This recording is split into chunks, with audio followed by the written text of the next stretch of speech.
জিলকদ মাসে যে আল্লাহ তাআলা আমাদের আপনাকে মুআমালাতের উদ্দেশ্যে দুনিয়াবি কাজকর্ম থেকে ফারাক করে যাচাই বাছাই করে পছন্দ করে ঈমানের সাথে সুস্থতার সাথে আল্লাহ তাআলার মসজিদে আসা এবং বসার মতো তৌফিক দান করলেন।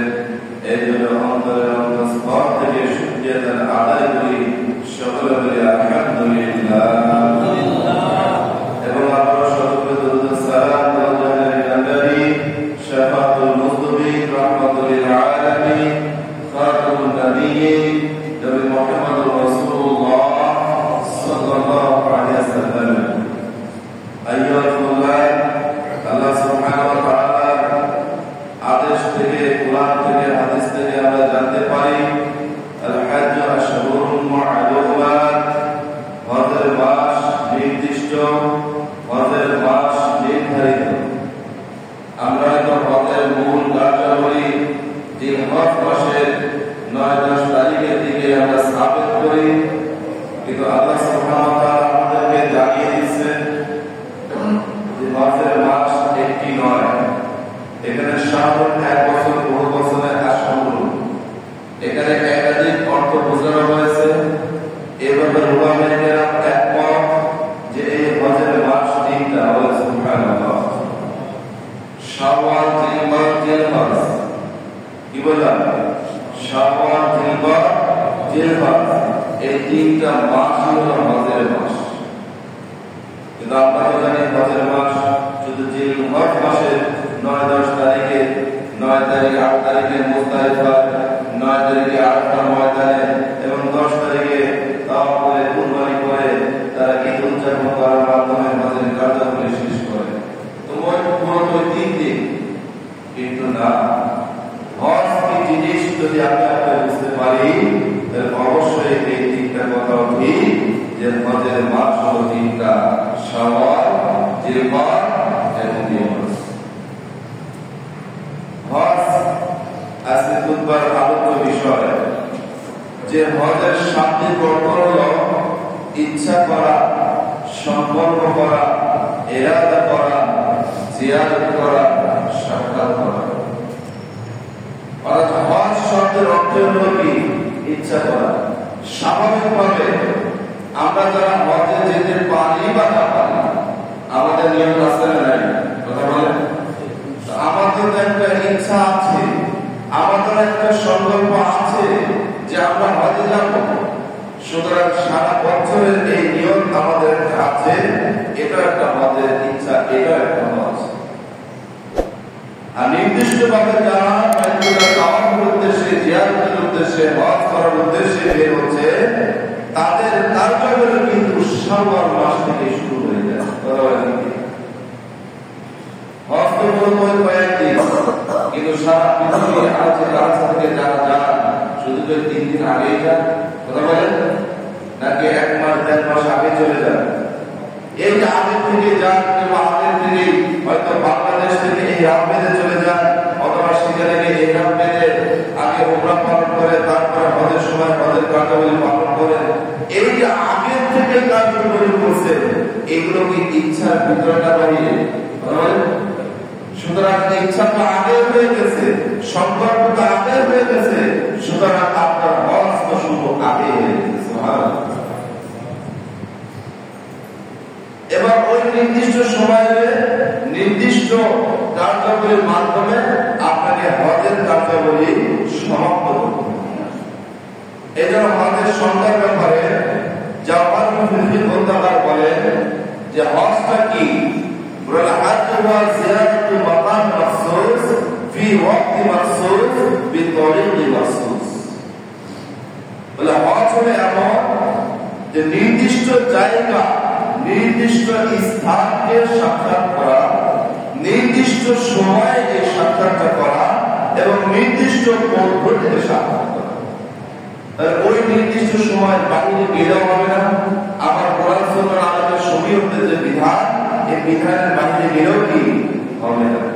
এই জন্য নির্দিষ্ট জায়গায়, নির্দিষ্ট সময়ে, নির্দিষ্ট পদ্ধতিতে যেটা যখন বাইতুল্লাহ জিয়ারত করা হয়, এর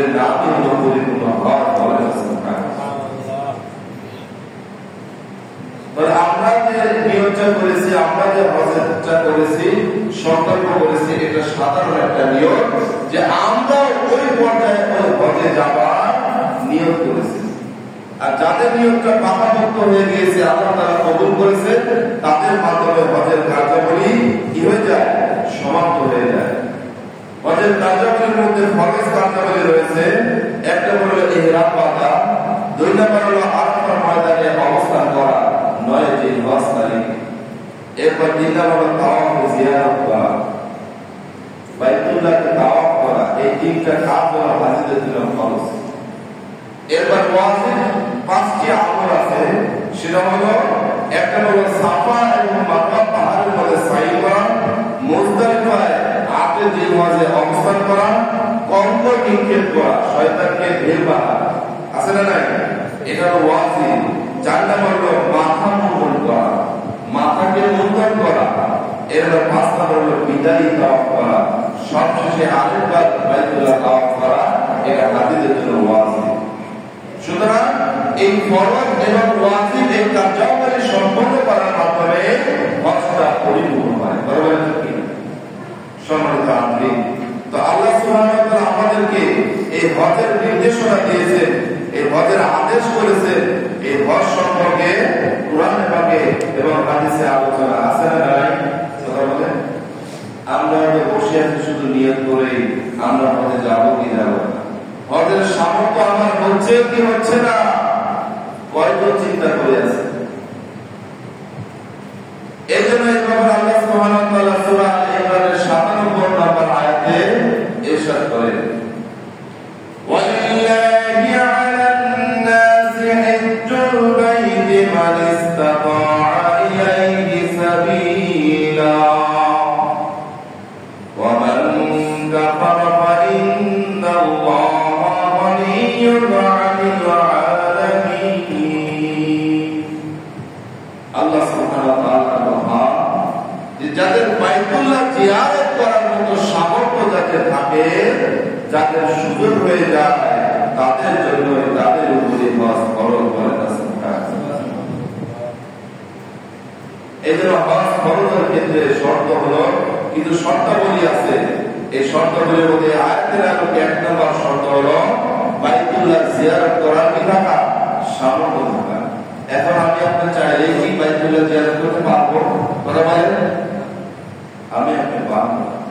এই জন্য সেখানে সামর্থ্য থাকা, কি পরিমাণ সামর্থ্য লাগবে এটা পরে আলোচনা আসবে ইনশাআল্লাহ। কিন্তু এখানে প্রথম বিষয় হলো আমরা যেটা সামর্থ্যের চেষ্টা করি বা সামর্থ্যবান হওয়ার চেষ্টা করি, রমজান মাস যখন চলে যেতে লাগে আমরা সাদাকাতুল ফিতর আদায় করি। এর মাসালা কি? যদি ঈদুল ফিতরের দিন সূর্য উদয়ের পূর্বে যদি কোনো বাচ্চা কোন পরিবারে জন্মগ্রহণ করে, তো তাকে সহ ওই পরিবারের যত সদস্য আছে মাথা পিছু একটা করে সাদাকাতুল ফিতর আদায় করতে হবে। তার উপর যার উপর ওই সময়ে সওয়াবের মান পর্যন্ত সম্ভব না। আবার হজের ক্ষেত্রে, যাকাতের ক্ষেত্রে বলা হচ্ছে যে সওয়াবের মান যে সম্পদটা, এই পরিমাণ সম্পদ যদি তার কাছে 1 বছর বর্ধিত থাকে, তাহলে তার সেই বছরে যে কোনো সময় হিসাব করে যাকাত দিই। আমরা দেখি যে এই হিসাবটুকু আমরা একটু সহজেই বুঝি, ফিতরা আমরা সহজে আদায় করি। অনেকে বা আমি জানি এমন আছে ফিতরা ওয়াজিব হয়নি তারপর আদায় করে, এতে গুনাহ হবে না, সওয়াব হবে। সুবহানাল্লাহ।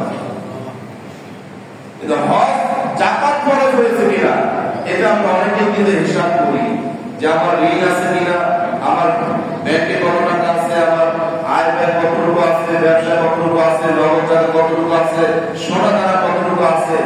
যদি নিজে না বুঝি তো আলেমরা আমাদের কাছে গিয়ে বোঝায়, বুঝে আসি যে আমার এই পরিমাণ সম্পদ আছে, আমার উপর যাকাত ফরজ কিনা। কথা বলেন, এই প্রশ্ন করি কি করি না? কথা বলেন, করি কি করি না? আপনারা যদি এখানে যত লোক আছে সবাই যদি বলেন যে না আমরা এই প্রশ্ন কেউ করি না, আমি আলাদা এটা আমি মানব না। কারণ আপনাদের এখানকারই অন্তত 2-4-5 জন হলেও গত কয়েক মাস আগে এই মাসালা আপনার সাথে আলোচনা করেছেন যে আমার এই বিভাগ, আমার এই ব্যবসা, এর উপর আমার যাতায়াত খরচ হয়ে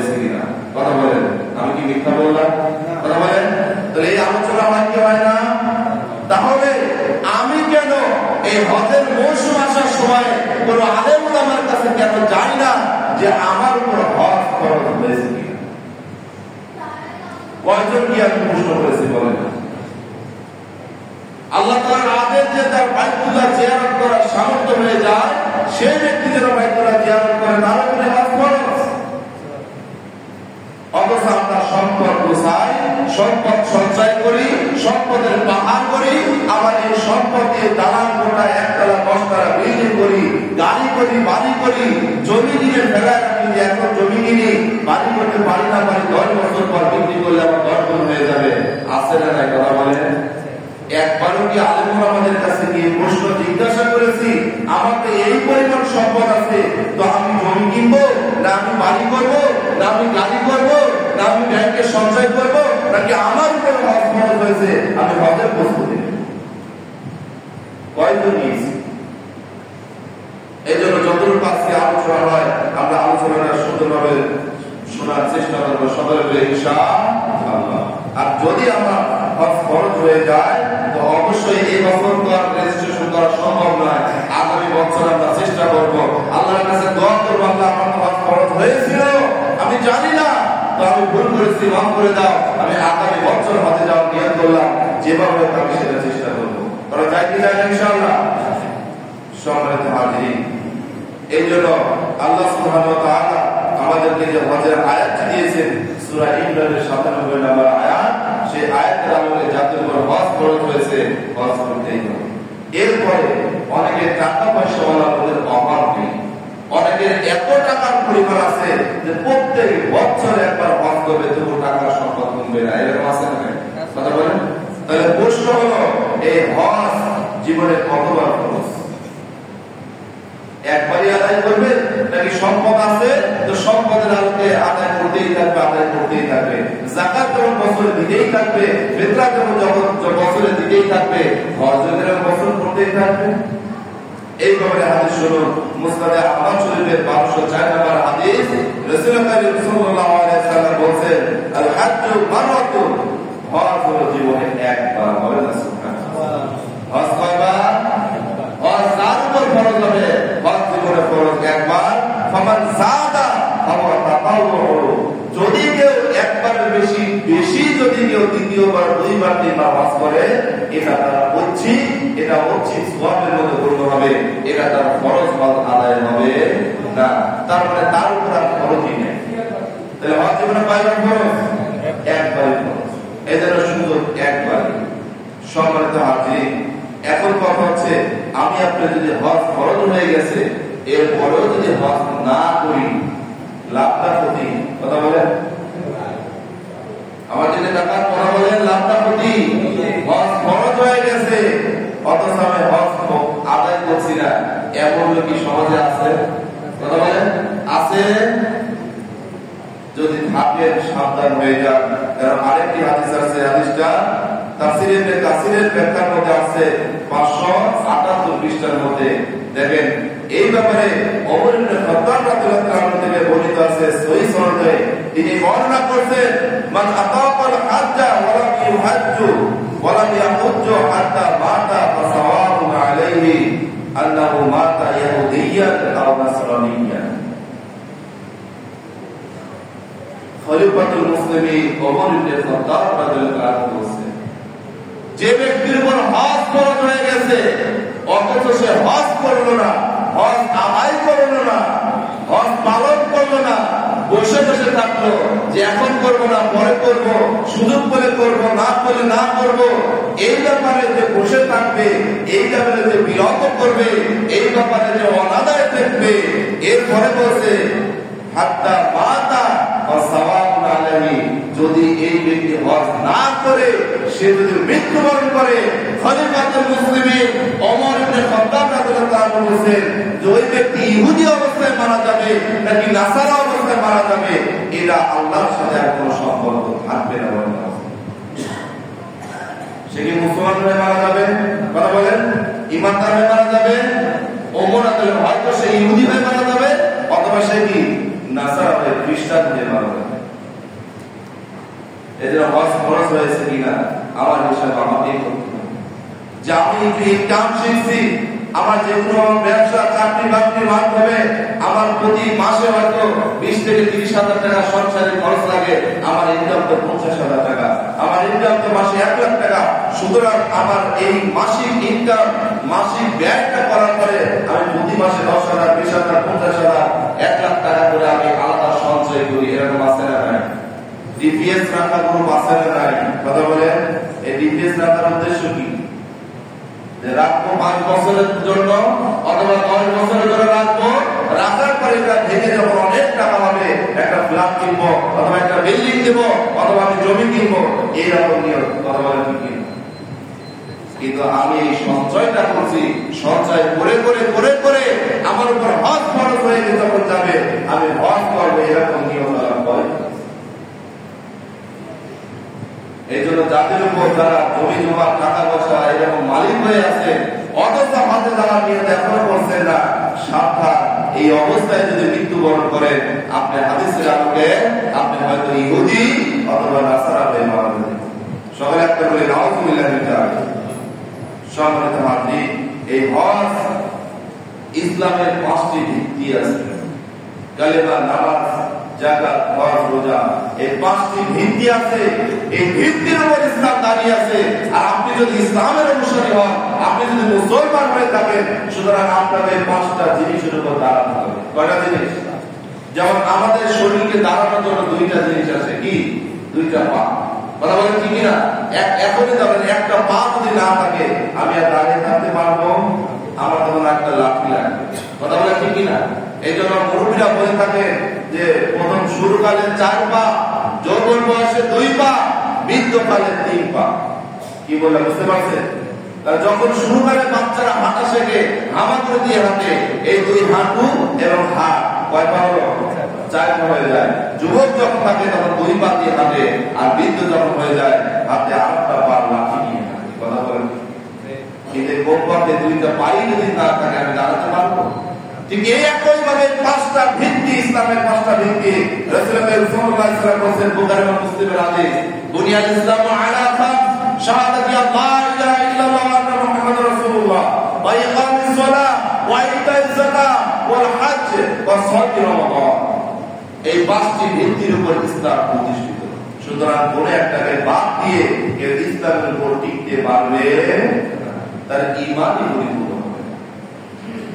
এই জন্য সম্মানিত হাজির, এই হজের কিছু ফজিলত আছে। আমরা একটু ফজিলত এবং নিয়মগুলো আমরা জানবো আস্তে আস্তে ইনশাআল্লাহ।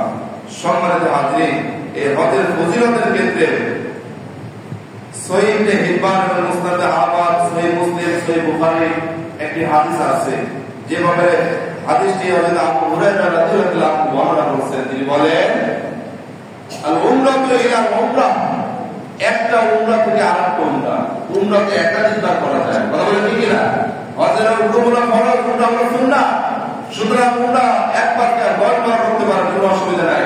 হজ আপনি 5 বার করতে পারেন, কিন্তু হজ ফরজ না একবার। এদের উমরা যদি 12 বার আপনি করতে পারেন, যদি আপনার সামর্থ্য থাকে, বলে আমি উমরাতে ইলা উমরা, এক উমরা থেকে আরেক উমরা পর্যন্ত যে মধ্যবর্তী সময় যদি একটা উমরা করেন, আরেকটা উমরা যদি করতে পারে, আল্লাহ যদি সুযোগ করে দেয়, এই মাঝখানে গুনাহ আল্লাহ তাআলা আপনাকে মাফ করবেন। এরপরে আরো বলছেন, লাকা বাইনাহুমা ওয়াল হাজ্জুল মাবরুর লাইসা লাহু জাযাউ ইল্লাল জান্নাহ। আর হজ যদি কেউ করে, আর হজটা যদি হজের হক আদায় করে করে, হজটা যদি পরিপূর্ণ করে করে, তো হজ যদি হয়ে যায় হজের মাবরুর, এই হজের মাবরুরের প্রতিদান একমাত্র জান্নাত ছাড়া কিছুই নেই। হজের মাবরুর হতে হবে, সাধারণ হজ হলে হবে না। সাধারণ হজ কি আর হজের মাবরুর কি, এই ব্যাপারে যেমন কথা আছে, হাদিসের মধ্যে আছে, যে ব্যক্তি এরকম হজ করবে, হজ করতে গিয়ে কি কাজ করবে, মানে হাজ্জা লিল্লাহ, যে ব্যক্তি আল্লাহর জন্য হজ করবে, ফালাম ইয়ারফুস ওয়ালাম ইয়াফসুক রাজাতা ইয়াউমি ওয়ালাদাতু উম্মুহু, যে ব্যক্তি হজ করবে আল্লাহ তাআলাকে সন্তুষ্টি করার জন্য, আল্লাহর জন্য হজ করবে, অথচ হজে গিয়ে সে কোন প্রকার অশ্লীল কাজ, খারাপ কাজ, পাপাচারের কাজ, জেনাবানের কাজ, কোন গুনাহের কাজ সে করবে না। এই ব্যাপারে এই রকম হজ যে করবে, সে গুনাহ না করে বাকি সময় কি করবে, নেক আমল করবে। কথা বলে ঠিক না? কি আমল করবে? নেক আমল করবে। নেক আমলের নাম হলো বিরুল। বিরুল মানে হলো নেক আমল, আর বিরুল থেকে আসছে মাবরুর।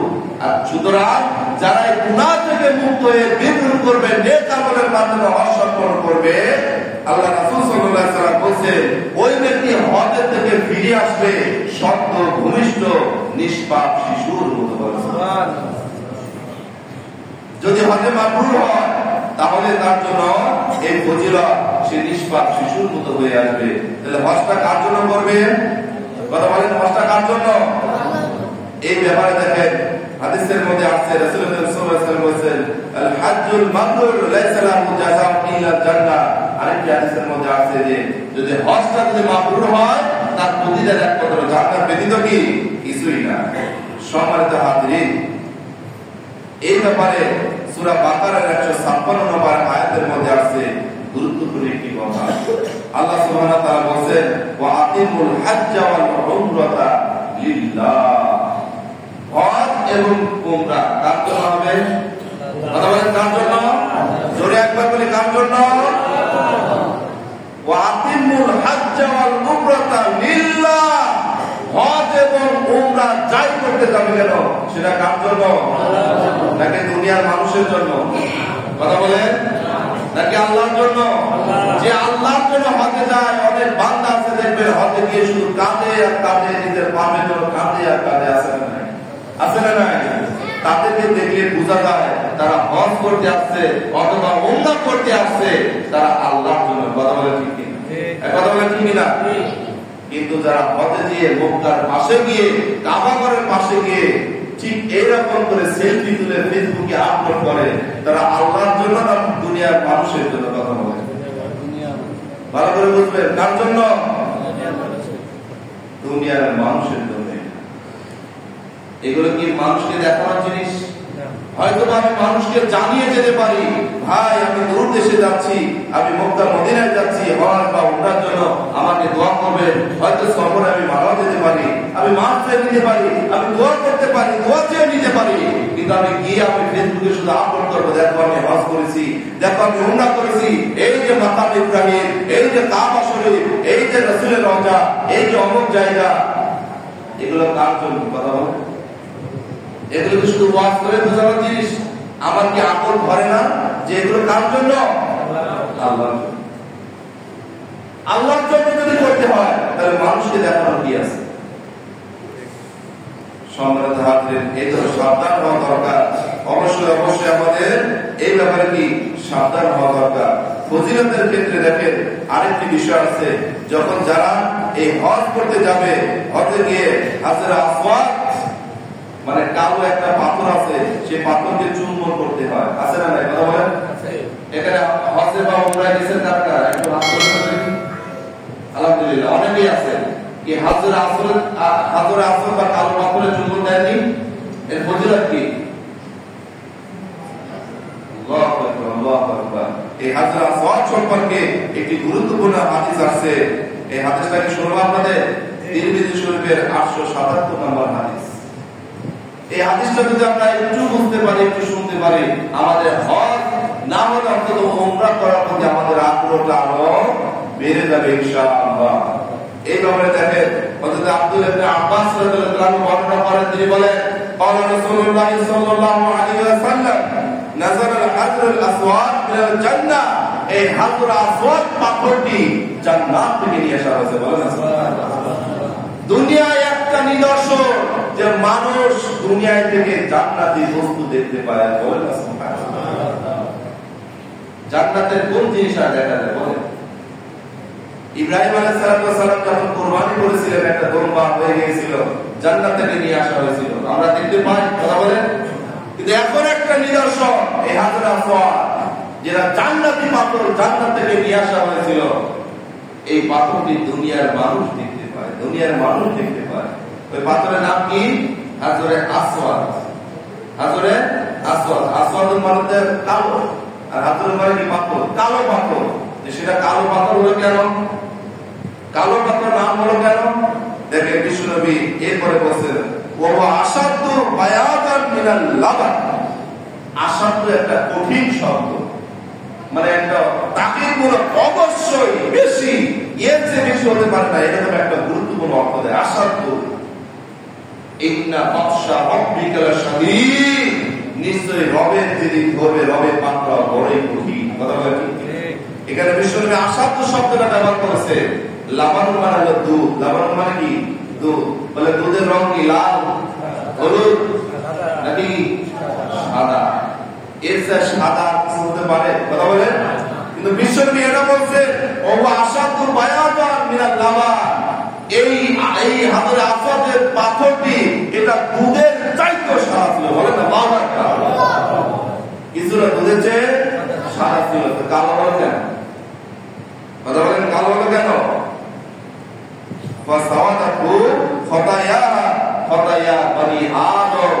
যেদিন থেকে ওইখানে স্থাপিত হয়েছে, এই বনি আদম যখন আদম সন্তান ওই পাথরের গায়ে যখন চুম্বন করে, চুম্বন করার সাথে সাথে তার শরীরে যত গুনাহ আছে ওই পাথর সেটা শোষণ করে দেয়। আল্লাহু আকবার।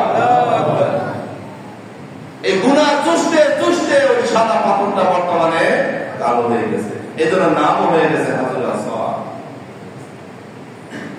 এই জন্য দেখেন ওই জায়গায় কি ভিড় লাগে। আমি একবার চুম্বন করবো, একবার চুম্বন করবো। এখন আমি মুরুব্বি হয়ে গেছি, আমি এখন অসুস্থ, একটু দুর্বল, ধরে নড়াচড়া করতে পারি না। এরকম আমার মতো মুরুব্বি বা দুর্বল যারা আছে তারা কি যদি প্রতিযোগিতা করে চুম্বন করতে যায়, পারবে? কথা বলে পারবে? লাগবে কাদের? যুবকদের নাকি? যুবকদের লাগবে। এই জন্য হজ যখন ফরজ হবে সাথে সাথে হজ আদায় করা উচিত। এইভাবে হাজর আসওয়াদ সম্পর্কে আর অনেক ফজিলত রয়েছে। এই যে হাজর আসওয়াদ এবং মাকামে ইব্রাহিমে যে পাথরটা আছে, ইব্রাহিম আলাইহিস সালাম যে পাথরের উপর দাঁড়িয়ে কাবা ঘরকে সংস্কার করেছিলেন, নির্মাণ করেছিলেন, সেটা নিদর্শন হিসেবে দাঁড়ানো আছে। এজন্য মাকামে ইব্রাহিমে গিয়ে 2 রাকাত নামাজ পড়া সুন্নাহ। এই 2টা পাথরের নিদর্শন, এই 2টা পাথরই জান্নাত থেকে আছে। বলেন না সুবহানাল্লাহ। কিন্তু জান্নাত থেকে যেটা আছে ইয়াকুত পাথর, ইয়াকুত মরমর দিয়ে এগুলো তৈরি, এগুলো এতটাই উজ্জ্বল।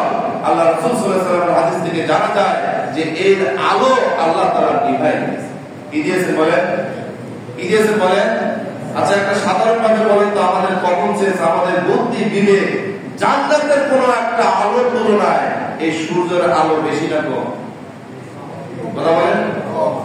তাহলে জান্নাতের কোন একটা জিনিসের আলো বেশি।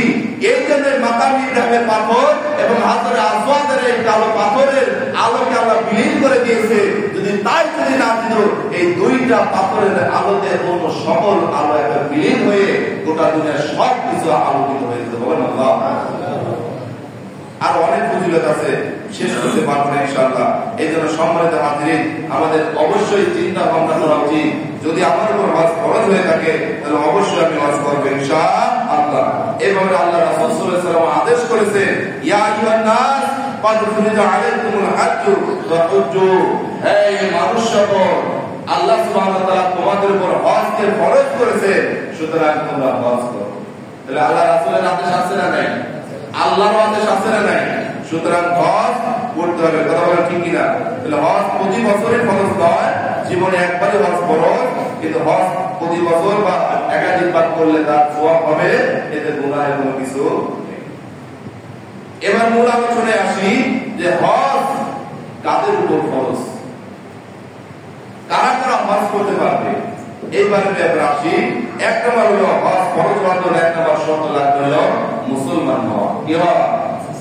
অমুসলিম যারা আছে, অমুসলমানের উপর কোনো হজ ফরজ হবে না। এই সূরা তাওবা 54 নম্বর আয়াতে আল্লাহ সুবহানাহু ওয়া তাআলা এমনটি বলেছেন, যারা কাফির, যারা মুশরিক, তারা কখনো তারা এই হজ করবে, উমরা করবে, এই যে টাকা পয়সা খরচ করবে, এটা আল্লাহর দরবারে কবুল হবে না।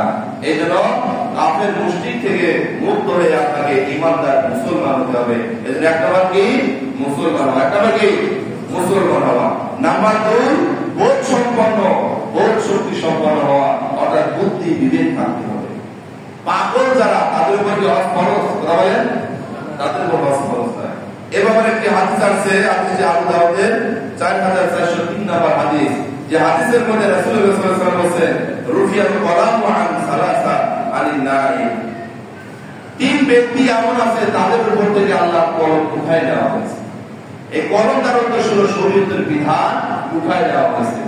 এক নম্বর হলো আরে নাই ঘুমন্ত ব্যক্তি হাত্তা ইস্তাইত, যতক্ষণ পর্যন্ত সে ঘুম থেকে জাগ্রত হয়। অর্থাৎ আমি আপনার যতক্ষণ ঘুমায় থাকি, ঘুমকে তো অন্তর্মৃত করা আছে, ঘুমায় থাকলে তারপর শরীয়তের কোনো হুকুম নাই। সে বস্ত্রহীন অবস্থায় থাকুক আর নামাজ পার হয়ে যাক, সময় পার হয়ে যাক, তার উপর শরীয়তের কোনো হুকুম থাকে না। কিন্তু যখনই সে জাগ্রত হবে সাথে সাথে তার উপর হুকুম চলে আসবে। নাম্বার 2 হলো ওয়া আলী সাবিঈ হাত্তা ইয়াহতামিলু। 2 নম্বর বিষয় হলো অপ্রাপ্তবয়স্ক কোন ব্যক্তি, বালির বালক বা বালিকা যারা আছে, শিশু যারা অপ্রাপ্তবয়স্ক, তাদের উপর কোন শরীয়তের হুকুম নাই। সুতরাং নাবালেগ কোন শিশু গুনাহ করলেও তার কোনো গুনাহ হবে না।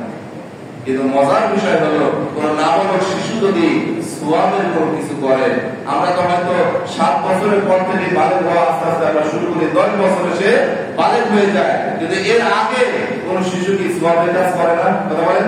আমাদের বাচ্চাদের কি মন্তব্য দেয় না? কথা বলেন। এরকম ভাবে যদি কোনো বাচ্চা, যদি কোনো নাবালেগ শিশু যদি নেক আমল করে, এই নেক আমলের সওয়াব তার আমলনামায় তো লেখা হয়, শুধু তাই না তার বাবা এবং মায়ের আমলনামায় লেখা হয়। একদিকে তাদের দ্বারা গুনাহ হয় না, কিন্তু আরেকদিকে কি তাদের দ্বারা যে সওয়াব হয়, বাবা মা পেয়ে যায়। আর 3 নাম্বার হলো ওয়ালিল মাজদুদ হাত্তা ইয়াকিলু, যতক্ষণ পর্যন্ত বুদ্ধি বিবেক না থাকবে, পাগল মাস্তুর অবস্থা থাকবে, এই পাগলের উপর শরীয়তের কোনো হুকুম নেই। সুতরাং হজ করতে হলে আপনাকে বোধ শক্তি সম্পন্ন হতে হবে। 3 নাম্বার প্রাপ্তবয়স্ক হওয়া, যেটা এখানে আসছে। 4 নাম্বার হলো স্বাধীন হওয়া। আপনি যদি কারো অধীনে থাকেন, তার দাসী হয়ে থাকেন, তাহলে আপনার উপর হজ ফরজ নয়, আপনাকে আগে স্বাধীন হতে হবে। 5 নাম্বার হলো সামর্থ্য থাকা। এই ব্যাপারে আল্লাহ তাআলা বলেছেন ওয়ালিল্লাহি আলা নাসি হিজ্জুল বাইতি মান ইসতাতাআ ইলাইহি সাবিলা, সামর্থ্য থাকা। এইবার সামর্থ্য কতটুকু, কি পরিমাণ সামর্থ্য, কি পরিমাণ অবস্থা থাকলে আমার উপর হজ ফরজ, আমি হজ করতে যাব বা পারবো, এটা জানা দরকার কিনা বলেন। 1 নম্বর হলো এই ব্যাপারে আমার ঋণ মুক্ত থাকতে হবে। আমার কোনো ঋণ নেই, আমার টাকা পয়সা কামায়, আমার দুনিয়া চলাফেরা করতে তো আমার ঋণগ্রস্ততা হতেই লাগে। কথা বলেন। আমরা হয় কিনা অনেক সময় দোকান বাকি করতে পারি, অন্য পরিমাণে ঋণগ্রস্ততা হতে পারি, কিন্তু ঋণ হলে দেখেন, এর আগে আমরা ওয়াজে শুনেছি, বারবার আমরা শুনি বলি যে আমরা সব আমল যাই কিছু করি না কেন আল্লাহ তাআলা সব গুনাহ মাফ করে দিতে পারে, কিন্তু পরের ঋণ থাকলে সেই ঋণের গুনাহ আল্লাহ মাফ করবে? কথা বলেন, করবে না। সুতরাং এই জন্য আমরা কামাই রুজি যখনই করি আগে ঋণ পরিশোধ করার চেষ্টা করা। কথা বলেন ঠিক কিনা? এই জন্য ঋণ থাকবে না, আপনার ঋণ পরিশোধ করে দিয়ে এরপরে কি হজে যেতে আসতে যত টাকা দরকার, এখন কত টাকা, মিনিমাম 6 লাখ বা 7 লাখ টাকা দরকার, দেখো 2 মাস, 2.5 মাস বা 3 মাসের সফর আপনার। সুতরাং এই টাইম টেবিলে আপনার হজে যাইতে আসতে যত টাকা দরকার হবে, এবং আপনি যতদিন পর্যন্ত বাড়িতে ফিরে না আসবেন ততদিন পর্যন্ত আপনার পরিবারে যারা থাকবে তারা কোনো প্রকার কামাই ছাড়া আপনার এই সম্পদ থেকে এই 2 মাস, 2.5 মাস বা 3 মাস ভরণ পোষণ গ্রহণ করতে পারবে। এই পরিমাণ সম্পদ যদি আপনার থাকে, আপনার উপরে হজ ফরজ। আমি কি বুঝাতে পারছি? 1 নম্বর হলো যেতে আর আসতে যে সম্পদ লাগবে, টাকা পয়সা লাগবে, এটা টাকা। আর যতদিন আপনি বাড়িতে না আসবেন ততদিন পর্যন্ত আপনার বাড়ির যারা পরিবার আছে তাদের ভরণ পোষণের সম্পদটুকু রেখে দেওয়া। যদি এই পরিমাণ টাকা পয়সা থাকে তাহলে আপনার উপর হজ ফরজ। আচ্ছা, বাড়ির লোকজন যারা থাকে, 2 জন বা 5 জন বা 7 জন সদস্য যারা থাকে, তারা যখন এই পরিবারে 2 মাস বা 3 মাস ধরে থাকবে, 3 মাসে কত খরচ হবে? 50,000 হবে। কথা বলেন। নাহলে আমি 1 লাখ বললাম যে 3 মাসে 1 লক্ষ টাকা খরচ হবে, আর আপনার ওখানে মোটায় যদি আসতে আর 6 লক্ষ টাকা খরচ হবে। সুতরাং এইভাবে হিসাব করে যদি 7 লক্ষ 8 লক্ষ টাকা যদি আপনার অতিরিক্ত থাকে, সেটা আপনার উপরে হজ খরচ হয়ে যাবে। কথা কি বুঝতে পারলাম? এখন এই টাকাটা আপনি বাদ দিবেন কিসের থেকে? যে আমি শখ করেছি একটা 5 জোড়া গাড়ি কিনবো, আমি শখ করেছি 10 টাকা বিল্ডিং করবো, আমি শখ করেছি 5 বিঘি জমি কিনবো, ওইগুলো কেনার পরে, ওইগুলো করার পরে যদি 8 লক্ষ টাকা থাকে তখন তার ওইগুলো তো আপনার অতিরিক্ত। আপনার সম্পদ পরিবারে ভরণ পোষণ করার পরে আপনি বিল্ডিং করছেন, আপনি গাড়ি কিনছেন, আপনি বাড়ি করছেন, জমি করছেন, এগুলো কি মূল সম্পদের বিষয় না অতিরিক্ত জিনিস? কথা বলেন। সুতরাং ওইগুলো বাড়ি ঘর করার আগে আপনার উপর হজ ফরজ, এরপর আপনাকে হজ করতে হবে। সম্মানিত হাজির, এই ব্যাপারে আরেকটি মত আপনাদেরকে দিয়ে দিই, সেটা হলো হজ ফরজ হওয়ার পরে ওই বছরই হজ ফরজ করতে হবে, আদায় করতে হবে, নাকি হজ বিলম্বে করার জায়েজ আছে, এই ব্যাপারে কি জানা দরকার? কথা বলেন, বলবে পারেন? এই ব্যাপারে বলবো? কষ্ট হচ্ছে আপনাদের? মনে করেন আপনার উপর হজ ফরজ হয়ে গেছে, যেগুলো কারণে আরো কোনো প্রতিবন্ধকতা থাকতে পারে। কথা বলেন ঠিক কিনা? এই জন্য এই ব্যাপারে আমাদের মতামত জানানো দরকার। সেই ব্যাপারে ইমাম আযম আবু হানিফা, ইমাম শাফি, ইমাম মুহাম্মদ রাহমাতুল্লাহ বলছে যে বিলম্বে হজ আদায় করার অনুমতি আছে। বলেন সুবহানাল্লাহ। কারণ হজ ফরজ হয়েছে ষষ্ঠ বা নবম হিজরিতে, আর বিশ্বনবী হজ করেছেন দশম হিজরিতে। বলেন না সুবহানাল্লাহ। এই হাদিস থেকে, এই কথা থেকে জানা যায় যে যদি প্রয়োজন হয় হজ বিলম্বে করানোর সুযোগ আছে। তবে এই ব্যাপারে ইমাম মালিক, ইমাম আহমদ এবং আবু ইউসুফ রাহমাতুল্লাহ মত দিয়েছেন যে না, হজ যে বছরে হজ ফরজ হবে ওই বছরই আদায় করতে হবে। কেননা বিশ্বনবী বলেছেন মান আরাদাল হাজ্জা ফালিউআজ্জিল, যে ব্যক্তি হজের ইচ্ছা করে সে যেন তাড়াতাড়ি করে। আর এই ব্যাপারে দুইটার আলোকে আমরা জানতে পারি হাদিসের মধ্যে, যে হাদিসটা আগেও আমরা বলেছি, ওমর ইবনে খাত্তাব রাদিয়াল্লাহু তাআলা বলেছেন যে ব্যক্তির উপর হজ ফরজ হয়ে গেল অথচ হজ না করে সে মারা গেল, সে ইহুদি অথবা খ্রিস্টান হয়ে মারা যাবে। কথা বলে ঠিক কিনা? তাহলে ইহুদি অথবা খ্রিস্টান হয়ে মারা যাওয়া চায় আমাকে তাড়াতাড়ি হজ করাতে হবে। কথা বলে ঠিক কিনা? কারণ আমি এই বছরে মারা যাবো না, 5 বছর পরে মারা যাবো, কোন গ্যারান্টি আছে? কথা বলেন। এই জন্য সর্বসাকুল্যের মত হলো আপনার উপর হজ ফরজ হওয়ার সাথে সাথে আপনি হজ আদায় করার চেষ্টা করবেন, সকলে ইনশাআল্লাহ। সম্মানিত হাজির, এরপরে আরেকটি বিষয় হলো কোন মহিলা, স্বাধীন মহিলা থাকতে পারে। এক মহিলা যদি হজ ফরজ হয়ে যায়, অর্থাৎ তার কোটি কোটি টাকা থাকে, তাহলে কি হজ ফরজ না? তবে মহিলার সাথে শর্ত আছে। শর্তটা কি? কোন মহিলা যদি কোটি কোটি টাকার মালিক সাথে হয়ে থাকে, তবুও তার উপর হজ ফরজ হবে না যদি সে হজে যাওয়ার জন্য তার সাথে কোন মুমিন, কোন পুরুষকে যদি নিতে না পারে। তার স্বামী, তার সন্তান, তার আপন ভাই, তার চাচা, তার বাবা, যাদের সাথে বিবাহ করা হারাম, এইরকম কোন একজন পুরুষ যদি তার সাথে যদি নিতে না পারে বা সাথে যেতে না পারে, তাহলে ওই মহিলার কোটি কোটি টাকা থাকলেও তার উপর হজ ফরজ নয়। সম্মানিত হাজির, আরেকটি মাসালা বলে দেই। এখন কথা হচ্ছে যে আমি জানলাম যে আমার উপর তো হজ ফরজ, কিন্তু আমি তো বয়স হয়ে গেছে, মূর্খ হয়ে গেছি, ওই যে আসলে আসতে গিয়ে একটু চুম্বন করা, প্রতিযোগিতা রাখা, এরপরে তাওয়াফের সময় ঘোরাঘুরি প্রতিযোগিতা দেওয়া, এরপরে সাফা মারওয়া পাহাড়ে দৌড়াদৌড়ি করা, মুজদালিফায় অবস্থান করা, আরাফাত ময়দানে অবস্থান করা, কত করে হেরা গুহায় ওঠা, কত কষ্টের জিনিস, কত পরিশ্রমের জিনিস। আমি তো মুরব্বী, আমি নিজে যেন হুইল চেয়ারে বসে গেছি, কিন্তু আমার তো সম্পদ আছে, আমার তো হজ ফরজ, কিন্তু আমি তো হজ দিতে পারছি না। তাই উপায় কি? আপনাদের উপায় হলো আপনি ভর্তি হজ করাবেন। কি হজ করেন? ভর্তি হজ। এবার ভর্তি হজের মাসালা কি? প্রথম মাসালা হলো আপনি যাকে দিয়ে ভর্তি হজ করাবে সে যেন আগে হজ করে আসে এমন ব্যক্তি হয়। কথা বুঝতে পারছি? এবার আমি আপনাদের প্রতি আমাদের যদি বলেন যে আপনি আমার ভর্তি হজ করে দিয়েছেন, আপনার হজ হবে না, কারণ আমি হজ করে নেই। কথা বলেন ঠিক কিনা? যে আগে একবার হজ করেছেন তাকে দিয়ে ভর্তি হজ করে আসতে হবে। এই ব্যাপারে হাদিসের মধ্যে আসছে। তো ছোট্ট একটি হাদিস আমি বলি। আবু রাজি উবাই রাদিয়াল্লাহু তাআলা রাসূলুল্লাহ সাল্লাল্লাহু আলাইহি ওয়াসাল্লামের কাছে এসে বলছে, ইয়া রাসূলুল্লাহ, আমার পিতা বৃদ্ধ, আমার পিতা অসুস্থ, তিনি হজ এবং উমরা বা সফর কোনটি করতে সক্ষম নয়। রাসূলুল্লাহ সাল্লাল্লাহু আলাইহি ওয়াসাল্লাম বলছে, তুমি তোমার পিতার পক্ষ থেকে হজ এবং উমরা আদায় করে দাও। সুবহানাল্লাহ। এই ব্যাপারে এই আরো হাদিস আছে। এতটুকু আলোচনা থেকে জানা যায় যে তাহলে অবশ্যই ভর্তি হজ করা যায়, এই নিয়মে আমরা করতে পারবো ইনশাআল্লাহ। পরিশেষে আরেকটি বিষয় বলি, যদিও এটা শুনতে খারাপ লাগবে, কিন্তু আমি প্রথমে অনুরোধ করবো আমরা বিষয়গুলো আস্তে আস্তে জানবো, বুঝবো। আর কেউ মানুষ বা না পারবো, আর কেউ পালন করুক বা না করুক, আর কাউকে কষ্ট দেবে না এবং নিজে পালন করার চেষ্টা করবো। করবো ইনশাআল্লাহ।